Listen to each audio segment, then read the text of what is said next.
Alrighty guys, good morning. I make this video to kind of get away from the coronavirus thingy. It is kind of overwhelming right now. It's all over the place. So let's do something new here. I want to show you guys um, about a new project that I'm working on. So this is kind of the preview, or the first thing that I needed to do before I really get into the project. And uh, yeah, I hope that it can also show you things not to do or things to avoid. Um, yeah. So the very first mistake that I made was not calling the permit center to ask questions. Um, I just assumed that the city of Federal Way required a licensed electrician to do electrical work. But as I found out later, it wasn't the case. You can do electrical work as a homeowner. And so I kind of put off my project for a very long time. I think even years. So because it was expensive. I called the professionals to come in and take a look at my project, and they quoted me over $6,000. And in addition, they want me to pay for the permit, and they also want me to pay for, like, for example, if they take out a drywall, or make a hole in the drywall, the repairs and all that stuff was on supposed to be on me. So I was like, okay, I don't want to spend a lot of money, So I was like, okay, I'll figure out something. And lucky I did that because I found out later by talking to just random people, other homeowners, and I found out that you don't have to have a license to do electrical work and get a permit. So as soon as I found that out, I called the permitting center. Actually, I went there, and the lady told me that you can do it. It's electrical work is easier than the permit that I did before on my deck. The work is much easier on their part, So she was like, "Oh, you don't have to come in here. You can just fill out the form online." And so I was like, "Oh, thank you so much." So I said, "Okay, I might as well do it." And and then we got this coronavirus thingy going on, and I stopped driving, because when I'm driving, I drive people all over the place. So to avoid, or to do the distance thingy that they're doing, I stopped driving. So what am I supposed to do is say, okay, I'll finish up all the project at home, right? So, and this is what I'm doing right now.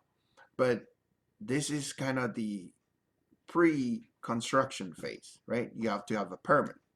So in order to get a permit, you have to do the Federal Way City website. And I already pull up this section of their website where it says here e-permits home. So that's where you're gonna, to of course register first, and then log in and then apply for permit or view your previous permits, request inspection, yeah, and do all those kind of stuff, right? So just go to e-permits home and then apply for permit and then go to electrical, whatever. And then beside this, it's also very important to understand the phases of construction that inspectors look at, because that was my problem too. As soon as I was so happy that, okay, they allow me to do this electrical work, I might as well just do it. So I just blindly, uh, you know, construct or or did the electrical. In fact, I completed the whole thing. And then I called the inspector to come out, which was wrong, right? That was not how you're supposed to do it. You're supposed to call the inspector to come out and look at your kind of a rough, look at your place of work. What do you need to do? You can ask him questions and all that stuff. And this is the mistake I want you to avoid. Yeah, please ask questions, okay? Because what I'm going to show you is the inspectors, they provided you a sheet to look at, and I'll show you, okay? So here is the inspection codes, right? So for electrical, here it is, right? It's right here. So electrical inspections, right? If you look down this list, this doesn't concern my project. It's not a temporary power. It's not the main surface. And I don't do pool. So those 1, 2, 3, 4 doesn't apply to what I'm about to do, right? But because I didn't follow this list, I just blindly work.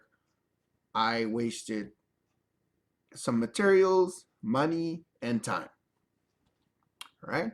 So if you look carefully here, it says the ceiling cover, and it gives you the code for that, right? The code number. So when you call them that you're ready to do, for them to come out and inspect the next phase, you know the code. And when you call them, you'll give them the code, right?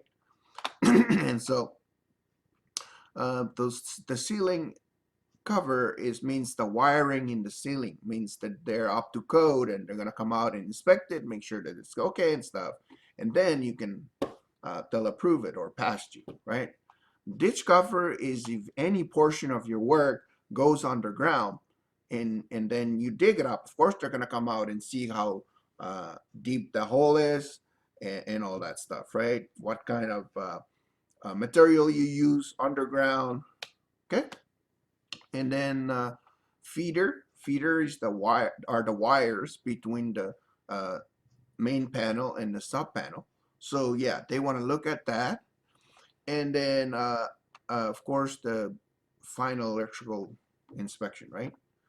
Okay, so when they come out and pass you for, so the very first thing you want to do, of course, is rough electrical, right? So that's, and if they pass you on that one, mine, they said partial pass, because of course they're gonna come back and do other stuff. And then so they come out and look at the ceiling, that's passed, and also the ditch cover, that's passed. So uh, the next thing is just this feeder and sub panels and everything. So, but because they already approved my ceiling cover, which means I can cover up the ceiling, I can cover up the walls and all that stuff. And that's exactly what I'm working on right now. So my next video, I will show you what I did. You know, my drywall. Yeah, it's terrible, but man, it's good to learn, right? So and yeah, the electrical, the feeder, because I use EMT. They're aluminum pipes or conduits, and the inspector came out and he didn't like it that I buried, portion of it was buried underground, right? So I had to take that out, and now I'm using PCV. And because I learned you can use the EMT as your grounding, now that there's a breakage between the main panel and the sub panel, I had to, now I'm required to buy another wire, which is the grounding wire. So instead of using 3 wires and then the EMT as my grounding, I'm now replace the conduit or the EMTs with another wire. So that's going to be my grounding wire. And I'll show you those in my next video. But now I just want to show you all the paperwork that you needed to do and what to avoid. You know, just follow these steps, right? These guys, they provided you what they're going to come out and look at. And if you look at it carefully, it makes sense, right? Yeah, so by all means, make sure you ask a lot of questions, talk to the inspectors. Those guys are very helpful. Um, yeah, I don't know why I heard from a lot of homeowners, oh, they don't like the inspectors, they don't like the permitting center, but I think these guys are out there to protect you and yeah, to be there for you. Yeah, they're not there to stop your project or anything. In fact, they're out there to help you move along. And if something happened down the road in the future, at least you're protected, right? So yes, it may slow you down from finishing your project or whatever, but it's for your own safety. It's for your family's safety. It's for your friend's safety. So you know, who cares, right? Safety is always number one. So yeah, I'm very happy that I'm doing my electrical work now. It's progressing, and yeah, this uh, distancing, thing because of the coronavirus, and also to clear my mind, man, because we're in a time where our mind is also always on this very dangerous disease. So to take those out of my mind, it's better if I keep on working at home. So I'm trying to do a lot of work at home and finish them up. All right, so thank you very much for tuning in, and don't forget to subscribe to my channel, please. And also click that bell so that way you get notifications when I post new videos. Because I will update you on the corona here in town, as well as the progress of my project at home. All right, so thank you, and God bless you, and stay safe out there.